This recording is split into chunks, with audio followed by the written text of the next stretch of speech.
we know what it is now. Doctor said she wasn't contagious, so here I am. Yeah. Otherwise, just so you guys know, we wouldn't be together if I was contagious. So I would die. Huh? I said I would die. Yeah. So we haven't talked about this in a while, but I'm picking up my wheelchair. So I haven't really updated, and I think later in this video we'll sit down and actually go through like the full timeline of what happened. But we did get to a point where we did get in contact with my insurance, and my new insurance, and they actually agreed to pay 80% of it, and then did. And then the state covered the other half, which I'll explain later in this video. It's a little confusing. I'm sure most of you don't know like the program that I'm talking about, because it's DVR. It's DVR, but What's that stand for again? Department of Vocational Rehabilitation. So it's basically getting disabled people to go to work. The state program paid for the rest of it, the 20%. So I didn't have to pay anything out of pocket, which is just insane.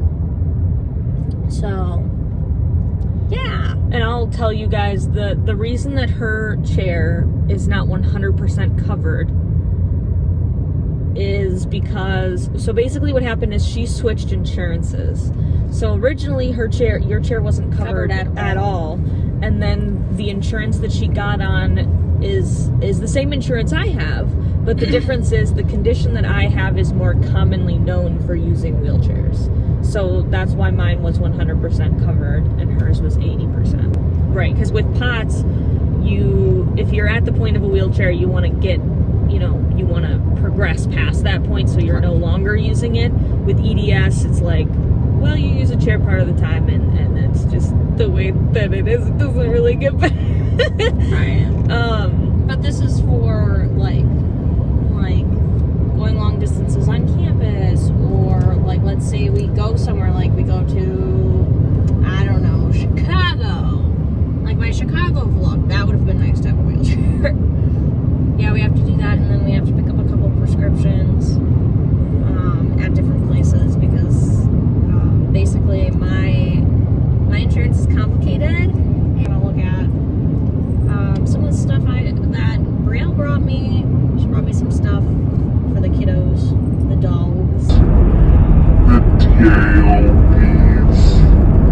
We aren't gonna go test out her chair today necessarily. Like, we're not going to a store to wheel around. Well, they're gonna do hey, does this work for you? You wheel it around a little, and then you go, oh yeah, sure, and then they'll show you how to disassemble it, and that's it. Yeah. So it's not like we're gonna be there for a kid. And when we go through the timeline, you guys are gonna be like, shit, that's a lot. Yeah, people are always to me, they're always like, wow, you got your chair so fast. How did that happen? And I'm like, well, I have a normal insurance company.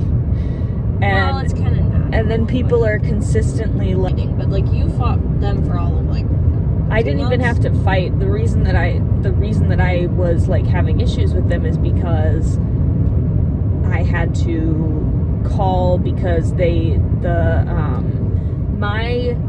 person who is the policy owner on my insurance is my dad. And if you guys I never talk about him because we're estranged. You could just say that the policy owner is estranged.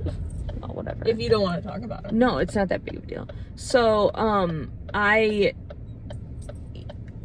in order to get anything figured out, I had to call them to let them know. In half a mile, turn right to merge onto I-94 East. I had to call them to let them know, hey, I don't speak to the policy owner anymore. So if something is going on, please call me and not the policy holder. So policy owner is going to be like, what are you talking about? Yeah, he's not that stupid. But is he? No, well, I don't know.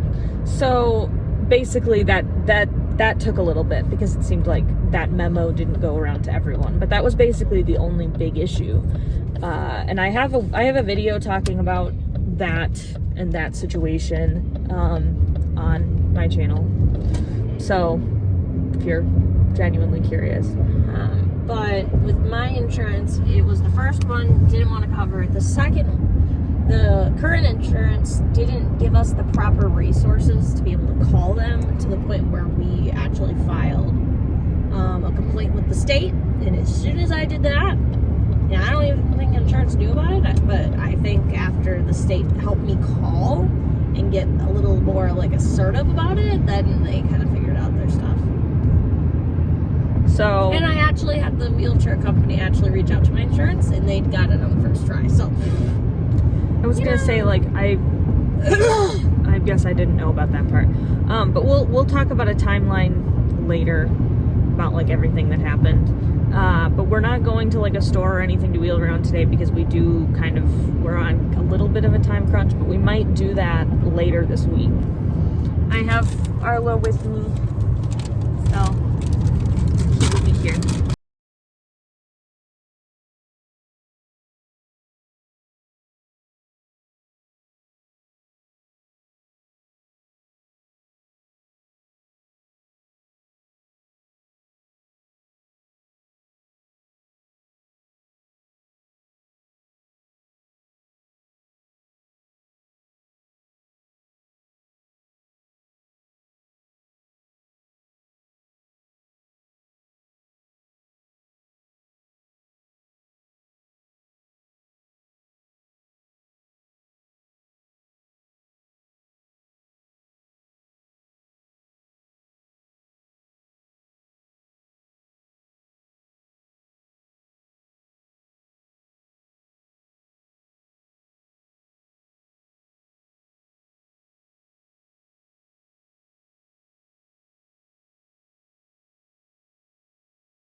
All right, we're here, so here we go.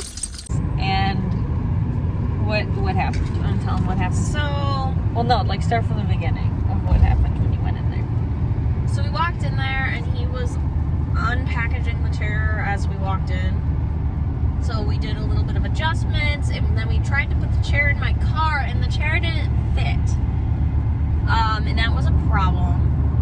So we had to make some adjustments, and for the sake of my insurance or the state watching this video, I'm not gonna say what adjustments were made.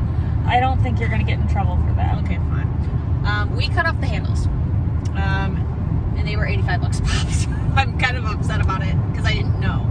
I thought it was just part of the back frame, and I thought it was paid altogether. But so the thing is her guy. This is nothing against him, okay?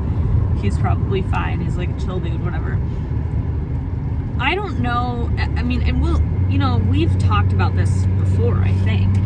She had a very unconventional like her original appointment was not normal. The video that I did about my appointment when they like were doing like the chair evaluation, like what I needed and my lifestyle and all that, that's what the appointment normally goes like. Hers was like in the middle of a regular doctor's appointment, and it wasn't normal. So they didn't do measurements of her car like they did for me. They measured my trunk to be sure that my chair would fit in there. So, and my chair like perfectly fits. Everything fits in there, and then I can fit other stuff in the trunk if I need to. Mine barely fits, and the wheel is in my back seat right now. So right. So her whole chair doesn't fit in the back, in the trunk, which is going to be a problem. Right. But it does now. Right. The body of the chair. So a rigid wheelchair, you take the two wheels off, and then you take the seat cushion off. For me, I normally take like you guys have seen me take my chair apart before. The armrests come off, the back comes off, the seat cushion comes off, the wheels come off, all that. So her armrests come off, her seat comes off, and the wheels come off and the anti-tippers come off. Her backrest doesn't come off. So that's a problem. I mean, it makes it like it doesn't go as flat as mine does, where mine goes like completely flat in the middle.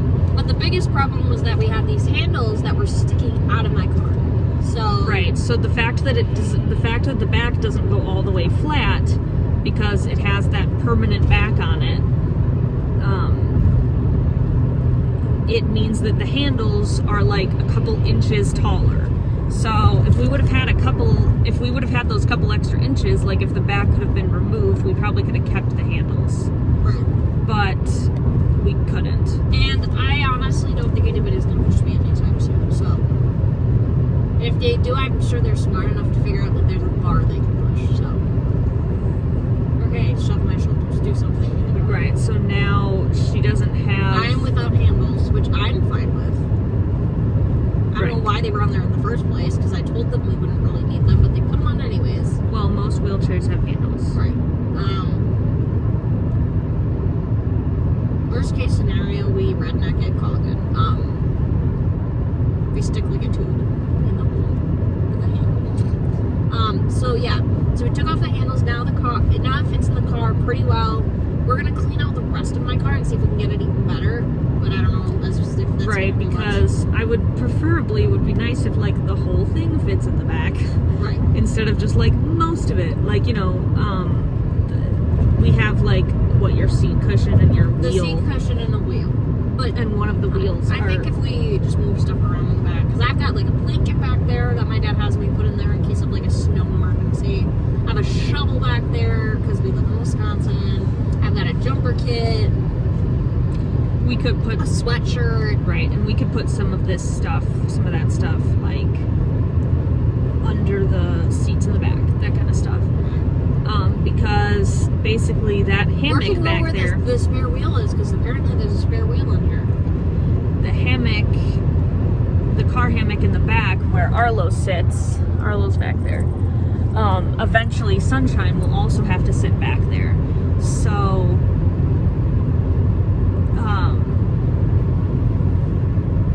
It's important for us to be able to have that space. So yeah, that's why it was worth it to cut them off. At least for me. If we make a decision later that I have to have handles, then we'll cross that bridge when we come to it. But I have to have the wheelchair be in the car and in the trunk. Right. The whole thing. So the fact that they didn't measure that in the beginning was kind of frustrating. Right. I don't know why they didn't do that. I'm trying to think of what else happened at that appointment, because I feel like we had to sit and wait for him because he had to cut them off. Like he had to get like a saw. He had like not a hacksaw. He had like an electric saw. I don't know what a hacksaw is. And then I don't know why. And then he put little rubber stoppers in the end of the tubes. The other thing was yours didn't come with a leg rest or a seatbelt, which are both things I thought we talked about. But either way.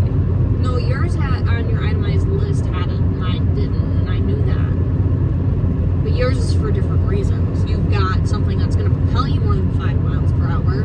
Right, but I thought that they had talked to you about a seatbelt for positioning. And the leg rest thing for positioning. I thought that that's why you were getting those.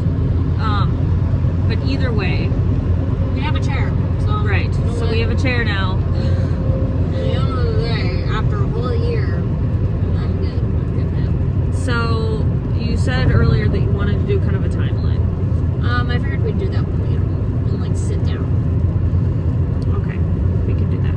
Oh God, what is happening? The other things that we did, we went to. Then we went to Goodwill. Right, we went to Goodwill right after the appointment. I got me some nice professional clothes because she got some nice clothes. I got some khaki professional clothes, or not khakis, capris. And then, Jesus Christ, what is happening here? They had a Super Chewer toy. They had a Super Chewer toy for like $4, so I grabbed that. And then they had this big box thing, which is It's a 3-tier cart, similar to the one that I have. So I have that big grooming cart and stuff for Arlo. So this one is red, and it's not exactly the same, but it's like close. It's a little bigger, honestly. Yeah, I think it might be bigger. But it was like $14, and those retail for like $30. Especially not at that size. That'd be more like $40, $50. Something like that. I think I got mine for $25, and it was on sale. Right. It's like 50% off or something. No thanks. I don't want to drive for Walmart. So, so we got a Goodwill, and then we went to Hobby Lobby. I was looking for freeze-dried ice cream. Right, which they had, but then it was $5, and I was like, you know what? I don't need it. I'll live. She had to walk in there just to tell herself she didn't need it. Yeah. And I was singing Christian songs, and I may have said the word homophobic. And people in there are gonna get weird about that shit, because they're... I don't care. I don't live out there. It's not like I'm going back in there. Well, yeah. So, then we went to... They had a Petco right there, so we went in Petco. And looked around. Looked around a little bit. They had a huge overstock, which is really weird. But right, there was like they had like these carts that are like full of overstock stuff and food. They ordered too much. And they ordered too much of like a bunch of stuff, and it's all over. But they didn't mark down any of it, so. Right, none of it was. There was like nothing in the clearance section. I was like shocked. Right. Like if they have all this overstock, wouldn't they be clearancing? But either way, so looked there. Nothing there. Then we went over to Target. And I got a cheese Danish. And then we drove to the pharmacy. Right, we drove to the pharmacy. She picked up her medications. And then we went over to... I stopped at McDonald's because I just wanted a quick snack. And then we went to the Dollar Tree to look for something that I needed, and I ran in and it wasn't in there. Which we were sad. So now we are working on getting home. Maybe. The traffic, if you want to show them traffic's really bad right now. Yeah, the traffic kind of sucks. I don't know why. There must be an accident up here. Normally this side is not this bad. But so, people in Wisconsin like to sit and gawk. They like to slow everybody else down and ruin everybody else's day because they like to look at what's going on. So... And maybe that's a universal thing, but it happens real bad in Wisconsin. Oh my God, we have the tea for you. That was cheesy as fuck. Okay. Hi guys. So we weren't going to update until we got back to my house, but we got stopped in traffic and it was really weird. And I turned to Brielle and I'm like, it's probably just an accident, right? And so I get this call from my sister, and right now me and my sister are in a pretty big argument, so we're not really talking to each other, but she calls me and she goes, hey, you probably shouldn't be on this major highway by this town. And I'm like, weird, because that's exactly where we are. She's like, you're kidding me. And she was talking about how her girlfriend's sister works out in that town, like really close to where this stuff was going on, and was like scared for her life. And I'm like, I don't know what's going on. So Brielle goes, oh wait, I figured it out, because she looked at her phone. They had an entire section of the major highway blocked off. So there's an armed suspect on the run from police. Works out in a certain stretch of the highway. So then we turned off. And Brielle was trying to give me directions from the GPS. And the GPS... Because Michaela hands me the GPS and says, direct me. That's what happened. Yeah. So... But I thought I knew where I was, but like, I just followed her direction. And the GPS decided to take us this really wonky way on this road that I had no idea where I was going. And on that road, there were like 10 police cars. Like, blocking off one of the, like, side roads. So we don't know if the armed suspect was, like, over there or, like, what. Right, because we sent... So her mom called us. I called her mom. Yeah, she called her mom, and we sent her our location because we were trying to get out of the area. And she's like, oh my God, you guys are right, like, where the original armed robbery happened. And I'm like, Oh. I love that there's an armed suspect out and that little kid is playing with his chickens in the yard. Hi guys, so this doesn't have an outro, which is hilarious. I just want to let you guys know that we ended up making it home. We were fine, we were safe, we just decided we weren't going to go and do anything other than go pick up Braille's prescription. So that's all we did, and then we just came home and hung out until things were in the clear. I never saw an update story on whether the guy was caught or not, but I'm assuming he was. But it was talked about in the town for a couple days. Thank you guys so much for watching, and I'll see you guys in whatever I decide to make next. Bye!